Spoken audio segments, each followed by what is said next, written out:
ભાણવડ પંથકમાં animal lovers charitable trust અને one વિભાગની અદ્ભુત કામગીરી. એક જ રાતમાં 5 અજગર રેસ્ક્યુ. ભાણવડ પંથકમાં એનિમલ લવર્સ ચેરિટેબલ ટ્રસ્ટ અને વન વિભાગની સંયુક્ત ટીમે વન્યજીવ સંરક્ષણનું અદ્ભુત ઉદાહરણ પૂરું પાડ્યું છે. મોડી રાત્રે 9 થી 1 વાગ્યા દરમિયાન મળેલા કોલના આધારે ટીમે માત્ર 3.5 થી 4 કલાકના ટૂંકા સમયગાળામાં ત્વરિત કામગીરી કરીને જામરોજીવાડા, ભરતપુર, ટીમડી, વિજયપુર અને ફતેપુર ગામોના વાડી વિસ્તાર, કુવા તેમજ રહેણાંક વિસ્તારોમાંથી કુલ 5 અજગરનું સફળ રેસ્ક્યુ કર્યું હતું.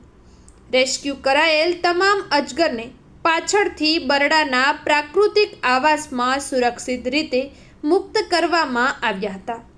આ સમગ્ર ઓપરેશનમાં ટ્રસ્ટના પ્રમુખ અશોકભાઈ ભટ્ટના નેતૃત્વ હેઠળ દુદાભાઈ ભરવાડ, મેરામણભાઈ, વિજયભાઈ ખૂટી, પરાગ પીઠિયા, વિશાલ ભરવાડ અને અક્ષય સૂચક તેમજ વન વિભાગના લક્ષેશ વાણિયાએ મહત્વનું યોગદાન આપ્યું હતું. છેલ્લા 16 વર્ષથી પોતાના અંગત કામકાજ અને નોકરીની સાથે મોડી રાત્રે પણ તદ્દન વિનામૂલ્યે સેવા આપતી આ ટીમની નિસ્વાર્થ કામગીરીને ભાણવડ પંથકના સ્થાનિક લોકો અને વન્યજીવ પ્રેમીઓ દ્વારા વ્યાપકપણે બિરદાવવામાં આવી રહી છે.